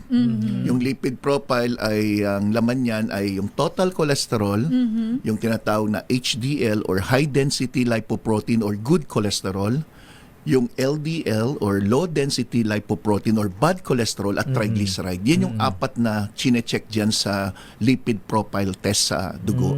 Dami pala. Oo, ngayon, nakakalito kasi minsan na hindi naintindihan din ng pasyente o hindi masyado napapaliwanag na yung total cholesterol, yan yung kalahatan. Ngayon, yung total cholesterol na yan, merong good and bad. Kaya tinatawag na good HDL and bad. Yan lang alam ko, good and bad, pero di ko alam kung ano yung good. Yung good cholesterol or high density lipoprotein, yan yung ginagamit ng katawan natin na magandang nagagawa sa atin. Yung mga testosterone ng kalalakihan, estrogen ng kadalasan sa kababaihan, ito ay gawa sa cholesterol. So ano yung, may good na cholesterol na kailangan tayo. So sa madaling salita, hindi naman pala natin pwedeng ibaba ng husto yung ating cholesterol dahil mawalan na tayo ng energy kasi ginagamit ng energy ng mga selula natin ng cholesterol. So may magandang nagagawa yan. Doc Gary, bago mo ituloy yan, siyempre gusto ko malaman na saan nakuha ang good cholesterol? Ang good cholesterol nakukuha din sa pagkain, sa Like? pag-ehersisyo, sa mga pagkain ng pangkaraniwan na madalas natin marinig ay yung Omega. avocado, Ganon. yung pagkain ng taba ng isda, yung omega-3 Omega natin oil. pinag-uusapan, Ayan, omega-3, oo. yung pagkain ng itlog ay tinatawag din na good cholesterol, but to a certain extent na hindi naman pwedeng sobra. So may good cholesterol sa pagkain. Pero ang ehersisyo, nagpapataas din ng good cholesterol. Ang mga supplement, like omega fish oil, nagpapataas din ng good cholesterol. Yung itlog nga, ayan, alin magandang pagkain ng itlog? Yung hard-boiled o yung fried egg, sunny side up, scrambled egg? Ideally, yung hard-boiled, pinakamaganda, no? Soft-boiled pwede. But ang fried egg, kung paminsan-minsan, pakonti-konti, wala namang problema. As long as yung mantikang ginamit, wag naman yung paulit-ulit na ginamit.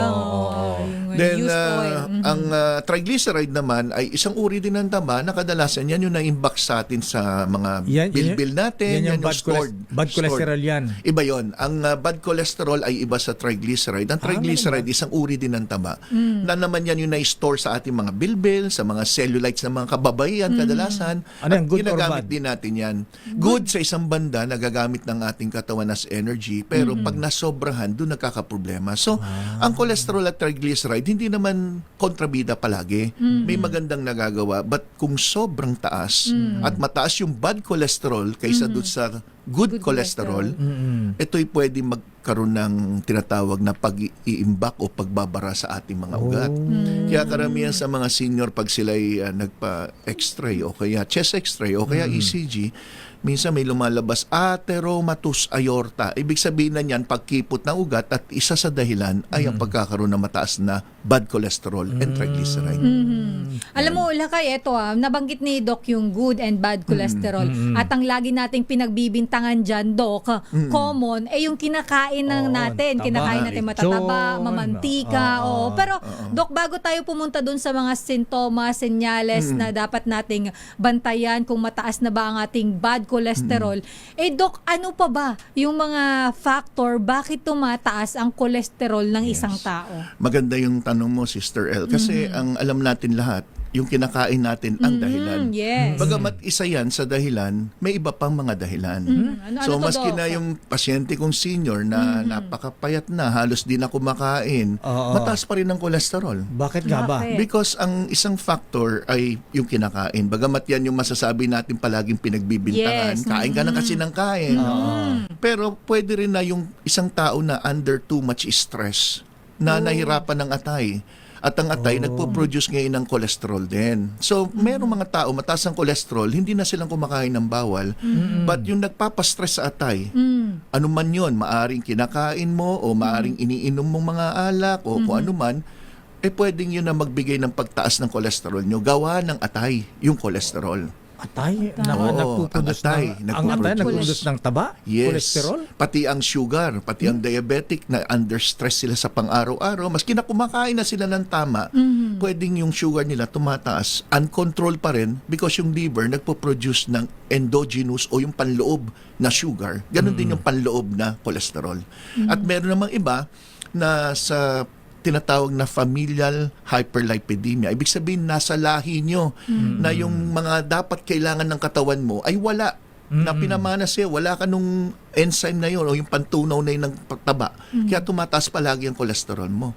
At sa mga ganun, ang kinakatakutan natin, yung mga posibleng complication like heart attack, stroke, peripheral artery disease, kadalasan yung mga mataas ang kolesterol, wala silang naramdaman. Pero bakit pag naglalakad, konting lakad masakit ang binti? O kaya madaling mapagod. Madaling mapagod, hinihingal, medyo mabigat ng dibdib. Pero kadalasan, ito'y pwedeng senyalis na pala na mataas ang kolesterol. Though, pag tinignan mo pasyente, hindi mo makikita kung mataas ang kolesterol. But posible din na may senyalis sa mata, yung mga tinatawag na senile arcus senilis. Anong senyalis sa mata, Yung pag tinignan mo yung mata, may ring na kulay puti. O kaya dito sa may balat, sa may labas, may makita ka mga dilaw na patsi-patsi. Yung mga yan, santelasmata ang tawag, yung mga parang dilaw na taba sa may balat ng mata, palibot ng mata. Palibot ng mata. Then Sa pag labas tinignan to, mo sa yung labas. sa labas, tapos pag tinignan mo yung mata mismo, yung itim ng mata, may singsing na kulay puti. Maaaring yan yung mga senyalis lang na mataas din ang inyong kolesterol. Ayan.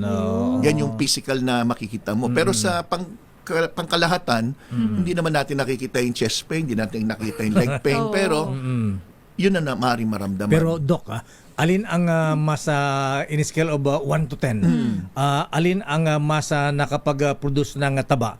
Yung kinakain o yung stress? Majority yung kinakain pa rin. Kinakain pa rin. But I would say 70% dahil sa kain, 30% may kinalaman doon sa ibang factors. Maari din yung gamot na iniinom mo sa isang sakit na nakaka-apekto sa atay mo. Maaaring ang side effect, tumaas ang kolesterol. Kaya dapat pag tinignan ng isang doktor ng pasyente, rini-review mo hindi lang yung lifestyle. Ikaw ba'y kumakain ng tama? Ikaw ba'y nag-exercise? Under stress ka ba? Ano mga gamot iniinom mo sa ngayon? Minsan yung gamot sa tuberculosis na 6 months mo ininom, pwedeng isa rin sa dahilan na humina ang liver. So maraming factors na dapat bigyan ng pansin. At saka sinasabi, Dok, pagka mataas ng cholesterol mo, minsan re-resetahan ka ng mataas ang dosage o kaya milligrams na panlaban sa taba. Pero sabi nila, huwag masyado mataas kasi sisirain naman ang liver mo. Usually naman, ako naniniwala, Lucky Deo, na yung pagreseta ng doktor, depende rin sa assessment niya. Halimbawa, very high ang risk mo, Lakay, na may lahi kayo talaga ng heart attack, stroke sa pamilya. Tapos mataas ang BP mo. Tapos hindi ka maingat sa pagkain. Baka gawin ng doktor, bigyan ka talaga ng gamot. Parang umaasa sa gamot. Pero kung ikaw naman ay less ang risk factors, wala kang lahi ng ganon na heart attack o stroke, o ikaw ay maingat sa pagkain, active ka physically, nag-exercise ka, maaring mababa lang yung milligrams ng gamot. Kasi ako naniniwala na yung pag maintain mo na yung gamot, pwedeng nag-a-adjust din ng doktor base sa pagbabago ng pasyente sa kanyang ginagawa. Halimbawa, may pasyente ako, ito concrete example, na may isang pasyente ako uminom ng mga statins. Ang ininom niya 80 milligrams, which is highest na, no? Ngayon, ang ininom 80 milligrams per day before going to bed. Ngayon, ang ininom niya is only 20 milligrams. Paano ko naibaba from 80 to 20? Binantayan yung diet. Pinalista ko ano yung kakainin mong almusal. After mga 1 month, balik ka sa akin, ulitin natin yung blood test mo. Then, binigyan ko ng mga supplements. Yung pagdagdag lang ng fish oil dun sa pasyente, naibaba namin yung gamot niya. Ang fish oil nakababa ng Yung fish oil nakakatulong tumaas ang good cholesterol at ito'y base na sa mga studies at tumutulong magpababa ng triglyceride. So pag mataas ang triglyceride mo tapos mataas ang triglyceride mo tapos mababa ang good cholesterol mo, ang laki ng chance na magkaroon ka ng stroke and heart attack. So, additional lang na mga supplementation, maaaring nabawasan mo yung gamot na naniniwala ako ng gamot may magandang nagagawa pero may masamang nagagawa. At ang number 1 na epekto ng mga statin minsan ay madalas pinupulikat ang pasyente, humihina ang memorya at humihina ang atay sa long-term use na matataas na miligramo. But as long as supervised by the doctor na nagreseta, na monitor yan, na-adjust yung gamot dapat. Dapat ganun ang dapat. Yung pagka pinupulikat, senyalis ito na ano, Doc? Pamumulikat is one sign na pwedeng purang blood flow, pwedeng electrolytes imbalance, but kadalasan sa mga senior, because of the poor blood flow, lalo na yung pulikat na sa madaling araw, natutulog ka. Natutulog, magigising ka. Mag-iingat ka lang na gano'n bigla na namang pupulikatin. Ang paliwanag dyan, pag ikaw ay kumikilos, bihirang pulikatin ka ng regular na kilos dahil gumagalaw ka yung blood flow mo tuloy-tuloy Pero natulog ka ng 4 na oras na tuloy-tuloy o 8, pagdating ng umaga na, nagalaw ka lang ng konti, tumigas na kagad yung binti mo. At nangyayari yan minsan sa mga pasyente, gabi-gabi o madaling araw, tuwing madaling araw. And isang pwedeng nilang bantayan yung cholesterol nila. Doc, bago natin pag-usapan yung omega-3 fatty acids na sinasabi nakatulong, yung foot massage sa mga pinupulikat, nakatulong ba yan? Yung masahe, foot massage o kaya reflexology, massage, gentle massage, shiatsu, Swedish, walang masamang gawin. Pero nakatulong sa blood flow ng ano natin, sa ugat-ugat natin. Yes, pero dapat gawin mo yun, natutulog kami, nagmamasahe sa'yo para tuloy-tuloy lang yung paggalaw ng muscle mo, paggagalaw ng blood flow mo. But ang is makakatulong yan, but alamin natin kung may bara ba dyan. So may ibang doctor would advise, magpa-Doppler exam ka, tingnan natin yung mga, kung baka may deep vein thrombosis ka, may bara kang blood clot na namu dyan sa binti mo, o kaya peripheral artery disease, na makipot ng 50% yung ugat mo. Pag 50% ang kinipot niyan, yung supply ng dugo, lalo na sa talampakan, apektado na. Kaya mapapansin mo kulay ng kuko iba. O kaya nangingitim bandang harap ng binti. O kaya parang namamagana yung paa. Manas. So hindi natin pwedeng, masahe lang yan o reflex. Makakatulong yan, but we have to see a doctor para mabigyan na nararapat na solusyon. So ano yung mga sustansya na tulad ng omega-3 fat acids, yung tinatawag na EPA at DHA para makatulong, para linisin yung mga bara-bara sa ating mga ugat na Dr. Gary C. Actually, Lakay Deo, mula nagsalita ako dito sa program mo, china-challenge ko nga yung mga nakikinig na tingnan kung totoo yung sinabi ko. Pwede sila mag-search ngayon, mag-google nga sila. Ang fish oil ba, anong matutulong yan pagdating sa cholesterol or triglyceride? At nandun na lahat ng paliwanag. So, number 1, tumutulong talaga ang fish oil o omega-3 fatty acid na malesen yung lapot ng dugo. So in a way para siyang mild na blood thinner. Ayun. Number 2, tumutulong siya mabawasan ng inflammation ng ugat o pamamaga ng ugat. Na isa sa dahilan para kumipot ang inyong pagdaloy ng dugo. Number 3, nagpapababa siya ng triglycerides. May halintulad mo na siya doon sa pangkaraniwang gamot, yung fenofibrate na binibigay. So ito yung pangkaraniwang gamot sa triglyceride, generic name fenofibrate, no? May halintulad mo na siya sa isang pag-aaral na halos the same ang effect. At tumutulong siya magpataas ng inyong good cholesterol. So doon pa lang sa mga yan na nabanggit ko, marami pang iba like before na pag-usapan natin yung mga joint stiffness, arthritis. Since we're talking about blood circulation and cholesterol o pagbabara ng ugat, yan ang nagagawa ng omega-3. But make sure lang, ako'y nakikiusap na make sure din lang na hanapin nyo yung purified. Kasi nga, umiinom nga kayo ng fish oil for the longest time. Pero hindi naman to yung purified, hindi yung magandang quality. Later on, bumaba nga yung cholesterol triglyceride mo, yung liver mo naman, mapansin mo mataas yung SGPT na senyalis na hirapan yung atay. So we should balance din. Hindi lahat tama. Meron din dapat bigyan ng pansin na, tama milligrams, tama yung dami. So yung pagkain, given na yan na lahat ng uri ng pagtaas ng cholesterol triglyceride, ingat sa pagkain. By the way, ang triglyceride, hindi tumataas dahil sa taba lang. Tumataas yan dahil sa matatamis na pagkain. Pati sweets. Sweets, white bread, over rice, ng eating ng white rice. Only rice pa naman. Candy, ice cream, cakes. Nagpapataas ang triglyceride. Kaya akala nyo, hindi naman taba tong cake Hindi naman to. Tsaka di naman matamis yan Yan. Kaya karamihan ng diabetic, pag mataas din ang sugar, mataas ang triglyceride. Usually, nagsasabay sila. Yung bang omega oil, Dr. Gary C, nakaalis ba ng bara ng bara-bara sa ugat ng ano yan? Not exactly makakaalis ng bara, but ang kagandahan kasi, ang puso natin, hindi lang yan EDSA, meron yan iskinita. Ang habol natin, kung barado man yung EDSA, yung iskinita, wag na natin baran. So ayusin na natin. Kasi when we talk about bara, the only way siguro na matanggal yan is either injection ka ng kumbara ng duguan na namuo, pwedeng may mga tinatawag na thrombolytic agent. Kung ito naman ay halimbawa bara because of cholesterol, talagang kailangan mo na dumaan sa mga angioplasty o repair.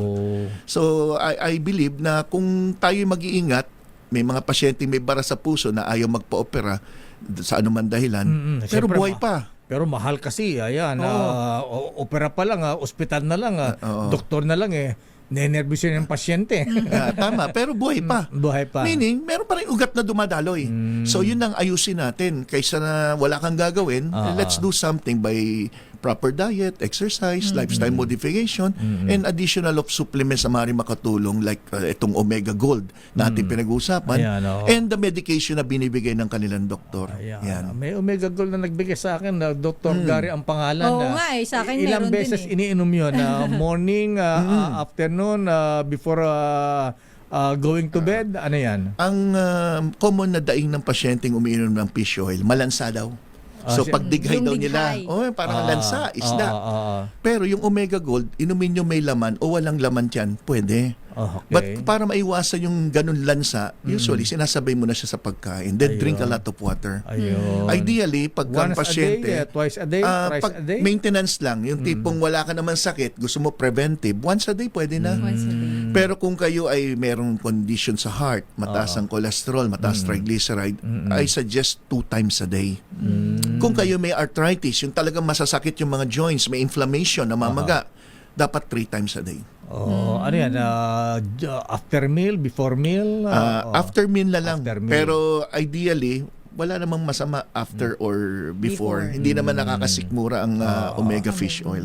Okay, Doc, ano po ang yung golden health tips para sa ating mga kababayan para manatiling malusog ang ating mga puso at daluyan ng dugo, Doc? Unang-una, kailangan kung may nararamdaman kayo, magpa-check na kayo. Pero kung wala pa kayo nararamdaman, dapat may annual check-up kayo, yung mga basic blood chem, magkakaroon na ng idea yung doktor kung ano yung mga dapat bantayan sa inyo. Pag sinabi naman na may ganito na, huwag nyo intayin na may maramdaman kayo bago nyo sundin yung doktor. Kasi karamihan ng pasyente na mataas ang cholesterol triglyceride, walang nararamdaman. Nakikita pa lang sa examination ng dugo. By the time may naramdaman kayo, baka kailangan nyo na magpa-angiogram o angioplasty. Pag minalas-malas, bypass. Ako, yun ang masakit. Ayaw natin ng ganyan. Wag na sana tayong dumaan doon. Paabutin ng ganon. Tama. Okay, Dr. Gary C., maraming salamat at balik ka ulit at marami ko itatanong sa iyo. Ayan. Sige, maraming salamat. Para sa mga gustong magtanong, ayan, pwedeng puntahan si Doc Gary C. sa Life Extension Center for Health and Wellness Incorporated sa may Malakas Street, Central Diliman, Quezon City. O kaya pwedeng tawagan sa 8911-1314.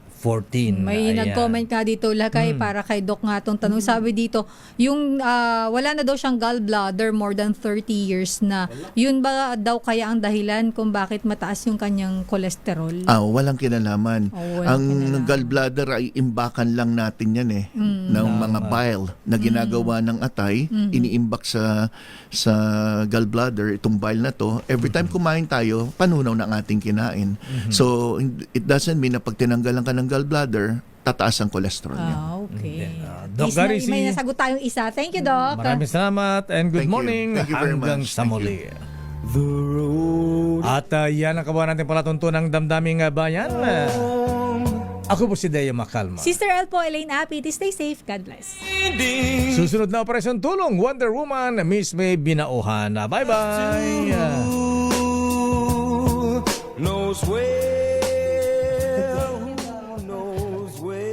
This time check is